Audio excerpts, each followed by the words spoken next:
একটি রিচার্জেবল ফ্যানের power supply circuit বা চার্জার সার্কিট পুড়ে গেছে।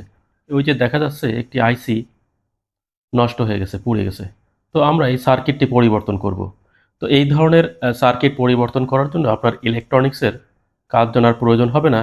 শুধুমাত্র মডেল মিলিয়ে আপনারা যদি বাজার থেকে কিনে নিয়ে আসতে পারেন ইলেকট্রনিক্সের দোকান থেকে, তাহলে নিজে থেকেই পরিবর্তন করতে পারবেন। আমরা একটি চার্জার সার্কিট নিয়ে আসছি, ভোল্ট মিলিয়ে এবং অ্যাম্পিয়ার মিলিয়ে চার্জার সার্কিট নিয়ে আসছি। তো এখানে কিছু সিম্বল দেওয়া রয়েছে, এটা বুঝতে হবে। এখানে গ্রাউন্ড লেখা রয়েছে। যেহেতু ডিসি বিদ্যুতে পোলারিটি রয়েছে, সেহেতু গ্রাউন্ড মানে নিউট্রাল বা নেগেটিভ, যেটা মাইনাস আর কি নেগেটিভ, এখানে সংযোগ হবে। এবং আরেকটা স্থানে লেখা রয়েছে 6 ভোল্ট, তো সেখানে পজিটিভ দিতে হবে। এবং এসি সাপ্লাইয়ের ক্ষেত্রে কোনো পোলারিটি নেই, আপনি ঘুরিয়ে দিলেও চলবে। দেখেন, আমি প্রথমেই একটি কেবল এখানে সংযোগ করেছিলাম, যেটা মূলত পাওয়ার সাপ্লাই কট হতে এসেছে। তাতাল ব্যবহার করে আমি দুটি কেবল এখানে সংযোগ করে দিচ্ছি। ঠিক এখানে মূলত এসি লেখা ছিল।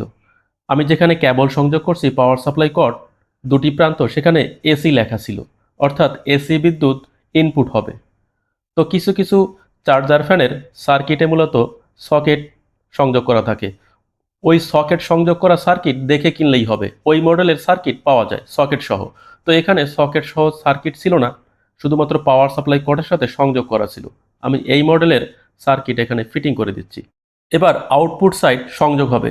এখানে নেগেটিভ পজিটিভ অবশ্যই খেয়াল রাখতে হবে। গ্রাউন্ড সাইডে নেগেটিভ হবে কালো তার, এবং যেখানে 6 ভোল্ট লেখা রয়েছে সেখানে পজিটিভ হবে লাল তার। এই যে আমি সংযোগ করে দিচ্ছি বা তাতাল দিয়ে ঝালাই করে দিচ্ছি, এতটুকুই কাজ। তো যে ধরনের সার্কিটে মূলত সকেট থাকে, ওই ধরনের সার্কিট আরও সহজ। কোনো তাতাল ব্যবহার করতে হয় না, ঝালাই করতে হয় না, শুধুমাত্র কানেক্টর ব্যবহার করা হয়। কানেক্টর বসিয়ে দিলেই হয়। আর এসি ইনপুটের ক্ষেত্রে যে সকেট থাকে সেখানে এসি কট ইনপুট করে দিলেই হয়, এতটুকুই। শুধুমাত্র ড্রাইভার ব্যবহার করে ফ্যানের তলা খুলে নিলেই হবে। এখানে আহামরি কোনো কাজ জানার প্রয়োজন হয় না, যে কেউ করতে পারে। তো যেহেতু এখানে ঝালাই করতে হবে, এই মডেলের সার্কিটে কোনো কানেক্টর নেই, শুধুমাত্র ঝালাই করে কানেকশন করা থাকে কেবল।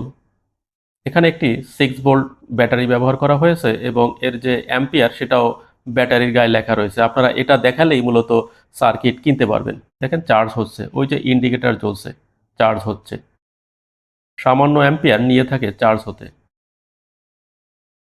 দেখেন এখনো চার্জ নিচ্ছে। কিছুক্ষণ পর আমি পাওয়ার সাপ্লাই কর্ড খুলে চেক করব।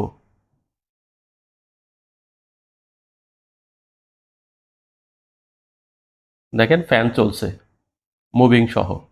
চার্জিং সার্কিট সহ যদি কন্ট্রোলিং সার্কিট পুড়ে যায়, নষ্ট হয়ে যায়, তাও পরিবর্তন করা যায়। শুধুমাত্র মডেল মিলিয়ে দেখে নিয়ে আসতে হবে, না হলে এই যে বাটনগুলো মিলবে না। মডেল মিলিয়ে আপনারা কিনতে পারলে খুব সহজেই ফিটিং করে দিতে পারবেন। ইন্ডিকেটর লাইট জ্বলছে,